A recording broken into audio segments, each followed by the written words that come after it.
about the history of how it came about and... Right. In the late 1950s, Yep. an American show band called the Treniers came to London, and they only did a couple of shows in London before they moved on. And I went to the show, and my next door seat was Jimmy Burns.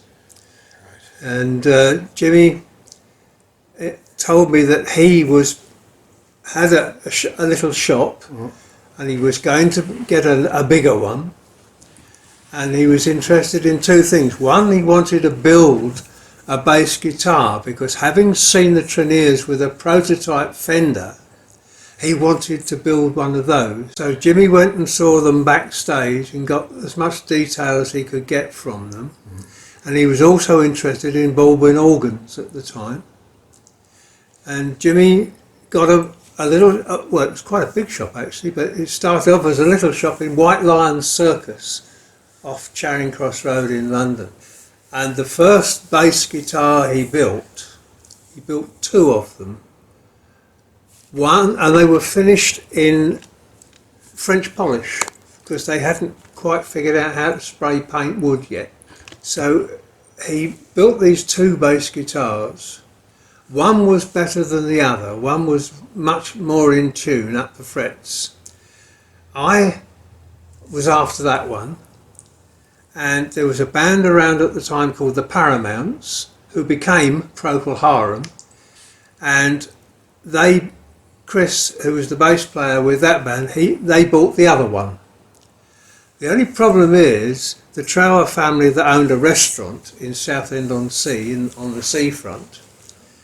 It was a very popular restaurant. Unfortunately, they have a lot of fights there. And the number 2 bass guitar was totally wrecked during a brawl at the cafe. So I finished up with the only one. It's unique in as much as it didn't get spray painted. It was French polished by a furniture French polisher who came and did it for Jimmy Burns. Yes. Before he opened White Lion Circus. I can't remember quite when that was, but it was certainly late 50s. So I finished up with the only Burns handmade bass guitar, and I'd had it ever since. And the thing that was changed on it was the machine heads, because the original machine heads were guitar machine heads which got drilled out. And because a lot of the strings on the bass guitar were bigger than the strings that you would find otherwise. The diameter of the diameter. String, yeah. It was never considered to be a success, and when there were proper machine heads available, they were changed. But other than that, the bass guitar is pretty much the same.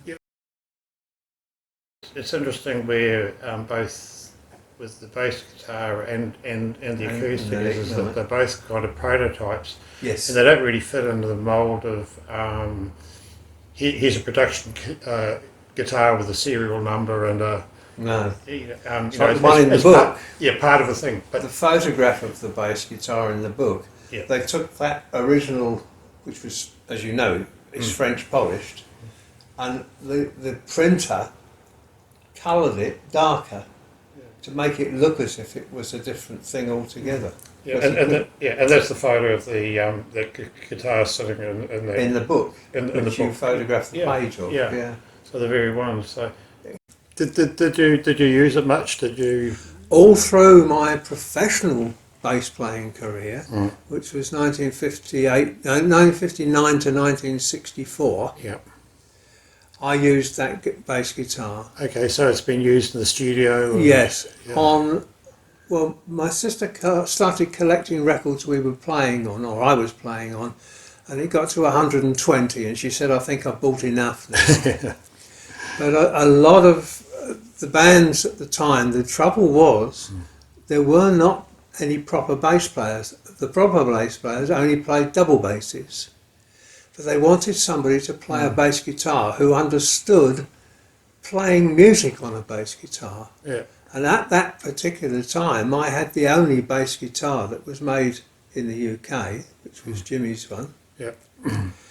And I therefore got some session work Yeah. And I finished up working with Joe Meek quite a lot. Hmm.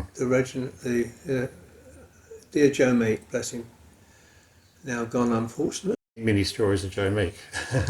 Yeah, most of them lies, I think. Anyway, however, Yeah. I did know Joe very well, and I played on a lot of his records Yeah. that he had because he wanted a bass player he could rely on. Yeah, you talked about Billy J. Kramer and And a lot of the Liverpool bands Mm. because a lot of bass players at the time were failed guitar players. And they didn't therefore know how to finger on a bass and how to play a stringed instrument as an accompanying instrument, played like a solo instrument.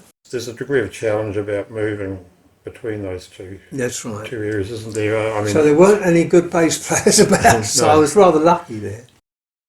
have you got any photos of you playing that guitar from way back or anything? No. Okay. Life was different then, eh?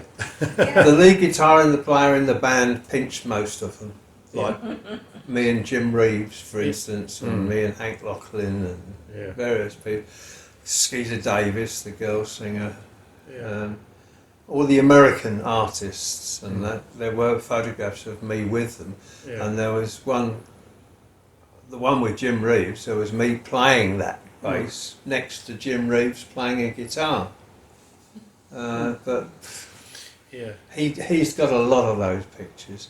And Hurston Wells, the singer, who at one time lived in Taupo, you came with me to Taupo. I know. I regret we had the opportunity of getting there when he was there. We blew it, eh? we didn't follow it through. Or at least I think of that. Yeah.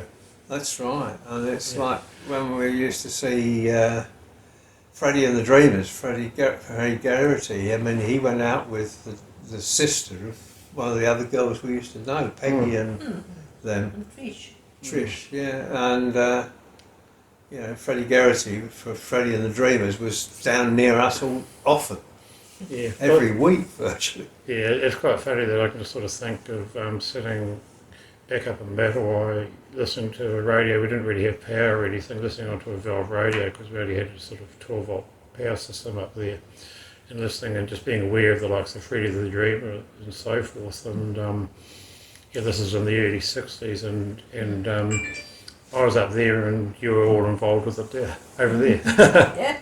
Yeah, it's funny that. Freddie Garrity was hilarious. He was very funny. He got arrested for standing and dancing on top of a keep left sign. And we all got arrested because we were with him. And it's like when we did Ferry Across the Mersey on the boat with Freddie, what's his name? There you go. I like that song. So they're all my favourite songs.